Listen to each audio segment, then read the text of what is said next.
하나님의 말씀 시편 78편 되겠습니다. 시편 78편. 말씀이 너무 길어서요. 1절부터 11절까지 그리고 65절부터 72절까지 봉독하겠습니다. 내 백성이여 내 율법을 들으며 내 입의 말에 귀를 기울일지어다. 내가 입을 열어 비유로 말하며 예로부터 감추어졌던 것을 드러내려 하니 이는 우리가 들어서 아는 바요 우리의 조상들이 우리에게 전한 바라. 우리가 이를 그들의 자손에게 숨기지 아니하고 여호와의 영예와 그의 능력과 그가 행하신 기이한 사적을 후대에 전하리로다. 여호와께서 증거를 야곱에게 세우시며 법도를 이스라엘에게 정하시고 우리 조상들에게 명령하사 그들의 자손에게 알리라 하셨으니 이는 그들도 후대 곧 태어날 자손에게 이를 알게 하고 그들은 일어나 그들의 자손에게 일러서 그들로 그들의 소망을 하나님께 두며 하나님께서 행하신 일을 잊지 아니하고 오직 그의 계명을 지켜서 그들의 조상들 곧 완고하고 패역하여 그들의 마음이 정직하지 못하며 그 심령이 하나님께 충성하지 아니하는 세대와 같이 되지 아니하게 하려 하심이로다. 에브라임 자손은 무기를 갖추며 활을 가졌으나 전쟁의 날에 물러갔도다. 그들이 하나님의 언약을 지키지 아니하고 그의 율법 준행을 거절하며 여호와께서 행하신 것과 그들에게 보이신 그의 기이한 일을 잊었도다. 그때 주께서 잠에서 깨어난 것처럼 포도주를 마시고 고함치는 용사처럼 일어나사 그의 대적들을 쳐 물리쳐서 영원히 그들에게 욕되게 하셨도다. 또 요셉의 장막을 버리시며 에브라임 지파를 택하지 아니하시고 오직 유다 지파와 그가 사랑하시는 시온산을 택하시며 그의 성소를 산의 높음같이 영원히 두신 땅같이 지으셨도다. 또 그의 종 다윗을 택하시되 양의 우리에게서 취하시며 젖양을 지키는 중에서 그들을 이끌어내사 그의 백성인 야곱 그의 소유인 이스라엘을 기르게 하셨더니 이에 그가 그들을 자기의 마음의 완전함으로 기르고 그의 손의 능숙함으로 그들을 지도하였도다. 아멘. 오늘 성경에서 에브라임이 다스렸던 시대가 있고 그 다음에 유다 지파가 다스렸던 시대가 이게 구분을 합니다. 그래서 우리가 딱 보면은 하나님이 에브라임 지파를 버렸구나 그렇게 생각할 수 있는데 본문은 그런 의미가 아닙니다. 에브라임 지파는 북쪽 지파죠. 이 북쪽 전체를 가리켜 에브라임으로 특정 짓기도 하고요. 어느 한 시대를 가리켜서 에브라임 지파가 다스리던 시대라고 특정 짓기도 하는 것입니다. 그래서 유다 지파가 다스릴 때는 그 유다 지파를 더 드러내는 거죠. 그래서 그 이스라엘 전체를 유다의 이름으로 지칭하기도 하고 또 다윗 시대 이전에는 에브라임 시대라고 지칭하는 것입니다. 그렇게 이해하는 게 이제 좋은 것입니다. 네, 하나님이 이 이스라엘 백성을 구원해 주셨는데 엄청난 기적과 능력으로 이들을 구원해 주셨거든요. 하나님이 그런 기적들을 일부러 보여주셨던 이유는 그들에게 믿음을 주기 위했던 거죠. 하나님이 정말로 살아계시구나. 하나님이 정말로 우리를 사랑하시는구나. 그래서 하나님이 직접 하시는 말씀을 들었고 또 모세를 통해서 이 백성들에게 날마다 말씀을 공급해 주십니다. 그래서 그들이 하나님 백성으로 살게 하고 또 하나님 백성 안에서 쉼을 누리게 하고 하나님 안에서 평안을 누리게 하고 그리고 하나님 안에서 그들이 이제 세상 것들은 다 버리고 하나님의 계명을 지키는 것, 서로 사랑하고 이웃을 사랑하고 원수도 사랑하는 그런 백성으로 이제 만들어 주시려고 하는 겁니다. 세상 사람처럼 욕심을 따르지 아니하고 혈기를 따르지 아니하고 성결한 백성이 되어서 오직 하나님을 자기 소망으로 삼고 하나님과 동행하면서 그 믿음으로 또 하나님의 계명을 지키는 그 백성으로 살게끔 하려고 이 백성을 구원하시고 그렇게 많은 능력을 베풀었던 거죠. 근데 이 에브라임 지파 시대의 특징이 뭐냐? 너무나 쉽게 하나님을 믿지 못해요. 그때는 믿고 그때는 하나님 따르는 것 같은데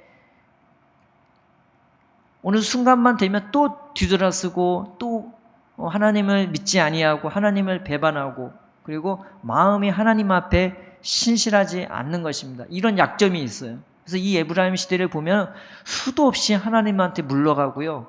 하나님을 외면하고 또 하나님을 거부하고 또 하나님을 배반하는 거예요. 하나님을 믿지 않아요. 그때뿐이에요. 이 시편 78편의 내용이 다 그 내용입니다. 그의 마음이 온전치 못하고 하나님을 향해서 늘 바라보지 못하는 그때뿐인 이 시대를 가리켜 에브라임 시대라고 말하는 겁니다. 그러니까 우리에게도 이런 면이 있는 겁니다. 에브라임의 뜻이 뭐냐? 요셉의 두 아들 중에 첫째가 므낫세고 둘째가 에브라임인데, 므낫세는 잊었다는 뜻이고 에브라임은 창성하다는 뜻이에요. 내 삶에, 내 인생의 화려할 때를 잘 보세요. 언제 화려한지. 우리가 예수를 믿어도 화려할 때가 있잖아요. 언제가 화려해요? 주님이 내가 처음 주님을 만났을 때, 그때가 화려하지 않습니까? 근데 그게 오래가지 못하는 거예요. 내가 하나님의 기적을 맛봤어요. 어떤 사람은 병이 낫고, 어떤 사람은 부유함을 얻고, 또 어떤 사람은 인간관계가 회복되는 그런 기적 같은, 그런 꿀맛 같은 화려함을 갖고 있겠죠. 근데 그게 오래가지가 않는 거예요. 그때뿐이고, 좀 시간이 지나고 좀 어려운 일이 닥치면은 여전히 나의 믿음 없는 모습이 드러나고, 여전히 나의 연약함이 드러나고, 내 마음이 하나님에 대하여 올곧지 못할 뿐만 아니라 도리어 세상을 향해 욕심으로 살고 탐욕으로 사는 우리의 모습이 이 에브라임 시대의 모습인 것이에요. 똑같아요. 그런데 이 에브라임의 특징이 뭐냐? 그런 이스라엘 백성을 하나님께로 돌이킬 지도자가 없는 거죠. 이 양떼 같은 이스라엘 백성, 순간 믿음은 그때뿐이고 믿음이 적고 때로는 없기도 한 이스라엘 백성, 심지어 하나님을 섬기는 것이 아니라 세상을 섬기기도 하고, 좀 괴로우면 하나님 나 구원해 주세요 하고 그때는 주님 앞에 부르짖지만, 좀 평안하고 안락해지면 여전히 탐욕으로 향해 나아가고, 여전히 하나님을 등 뒤로 버리고, 믿음은커녕 하나님의 계명은 지키지도 않아요. 우리한테 두 가지 계명을 지켜야 되는 것이 있죠. 하나는 예수님을 믿는 것, 또 하나는 예수님의 말씀대로 서로 사랑하는 것. 근데 거기에서 벗어나는 거예요. 근데 이들을 돌이킬 지도자가 없는 거예요. 이렇게 믿음 없고 이렇게 하나님의 계명을 지키기는커녕 오히려 탐욕으로 향해 나아가는, 하나님에 대한 무관심하고 그때뿐인 이 이스라엘 백성을 돌이킬, 이 에브라임 시대에는 그런 지도자가 나타나지가 않습니다.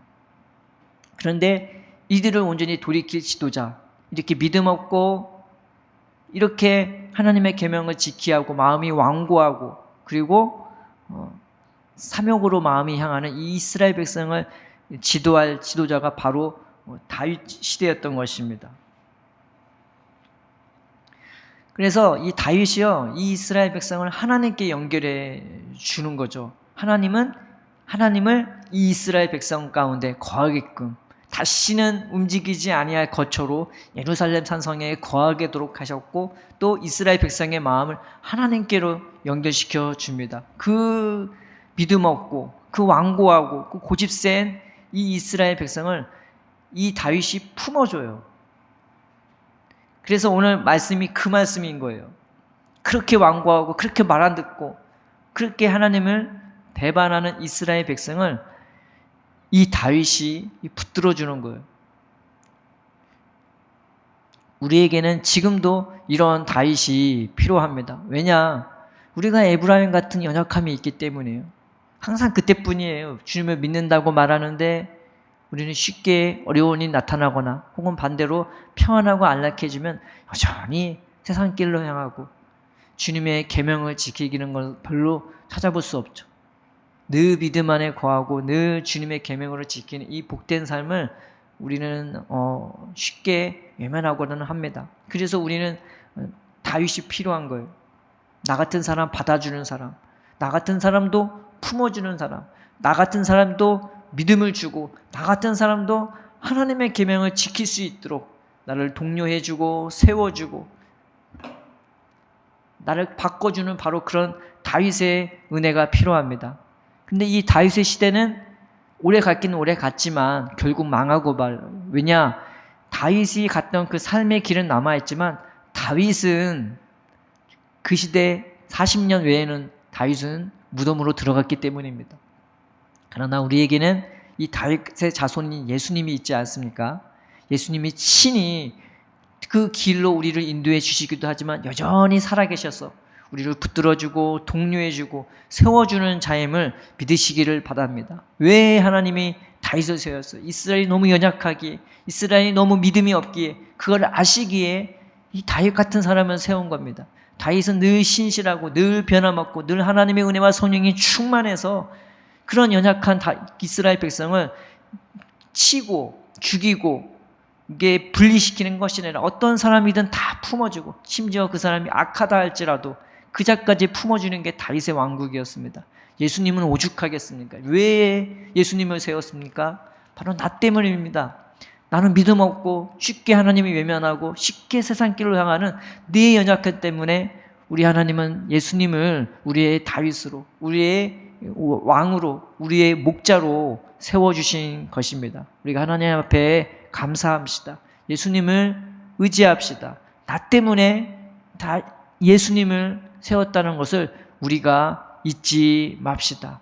십자가를 바라보고 주님이 행하신 행적을 보면서 지금 내 앞에 계셔서 여전히 나를 받아주시고 그 나라에 합당한 사람으로 붙들어 주기를 우리가 기도합시다. 하나님, 나도 품어달라고, 그 안에서 우리가 힘을 얻기를 바라며, 너는 믿음이 없어, 너는 왜 그렇게 살아 하는 정죄와 그런 비판이 아니라 이런 나를 여전히 사랑으로 품어주시고 여전히 나를 위해 힘써주시고 애써주시고 기도하시며 나를 위해 싸워주시는 이 예수님을 우리가 믿음으로 바라봅시다. 내 삶의 현장에서 하나님, 내 안은 에브라임 같고 야곱 같고 참 이스라엘 같은 연약한 모습이 가득합니다. 근데 주님이 나 같은 사람도 품어주시고 나 같은 사람도 다스려 주시려고 예수님을 그래서 우리 가운데 보내신 것을 우리가 믿습니다.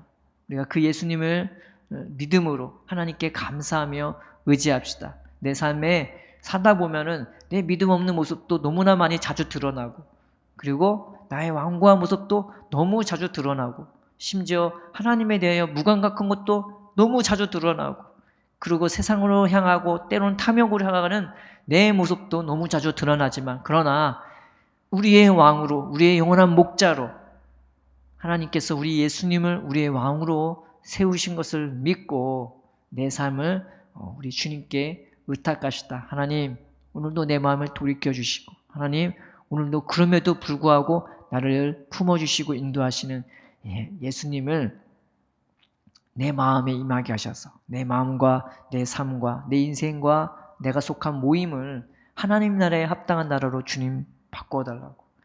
나중에 보면요, 이 다윗이요 다 정복해버려요.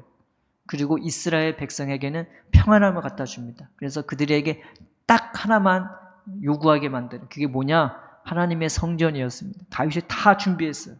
그들이 하는 거는 이제 그 은혜 갖고 그 생명 갖고 다윗의 그 성전을, 하나님의 성전을 짓는 것밖에 없었던 것입니다. 하나님, 내 안에 있는 여러 가지 두려움, 염려, 근심, 내가 없다고 하는 모든 것까지 하나님의 은혜와 성령으로 충만하게 채워져서 이 기쁨과 감사함을 가지고 내 인생이 받는 인생이 아닌 하나님 나라를 위해 드려지는 인생이 되게 해달라고. 그래서 예수님을 말미암아 이 은혜와 풍성한 그것들을 내 안에 다 부어주셔서 그 하늘에 속한 것으로 하나님 나라에 합한 그런 성전 쌓는 삶을 살게 해달라고 우리가 기도합시다. 우리 예수님이 우리의 모든 것을 다 맡아 주관해 주십니다. 우리의 생각도, 우리의 마음도, 우리의 일상의 삶도 나보다 훨씬 더 세밀하게 살피시고 보살피고 보호해주고 싸워주시면서 그 하늘에 속한 영광을 오늘도 우리에게 부어주시기를 원합니다. 우리가 예수님께 나아갑시다. 예수님을 의지합시다. 그분의 손을 의지해서 내 삶이 다른 것에, 다른 손에 달려있는 것이 아니라, 나에게 달려있는 것이 아니라, 환경에 달려있는 것이 아니라 나 때문에 세워주신 예수님 손에 달려있음을 믿고 오늘 하루도 예수님의 이름을 의지하며 믿음으로 살아가는 저와 여러분 되기를 주의 이름으로 축원드립니다. 기도하겠습니다. 살아계신 하나님 아버지, 나 때문에 예수님이 세우신 것을 우리가 이제는 믿습니다. 내 믿음 없는 것 때문에 내가 하나님의 계명을 지키지 않고 사랑으로는커녕 탐욕으로 살아가는 그 모습 때문에 너무나 쉽게 주님을 외면하고 너무나 쉽게 돌아서는 우리의 연약함과 완악함 때문에 예수님을 세우신 것을 우리가 들었습니다. 하나님, 이제 우리의 삶을 주님께 의탁하게 하여 주시옵소서. 우리의 심령에, 우리의 삶에 나를 둘러싼 여러 가지 시험과 여러 가지 유혹과 여러 가지 완악한 것들 통해서 주님, 우리를 그곳에서 구원하여 주시옵시고 하늘에 속한 생명과 영광으로 충만하게 채워주셔서 이제는 온전한 믿음으로, 그리고 주님의 계명을 신실하게 지키는 우리들이 될 수 있도록 오늘도 우리의 삶을 구원하시고 우리 가운데 거하시고 우리의 목자가 되시고 우리의 왕이 되어 주시옵소서. 환영하고 인정하고 모셔드립니다. 우리 주님의 이름에 감사드리며 예수님의 이름으로 기도드립니다. 아멘.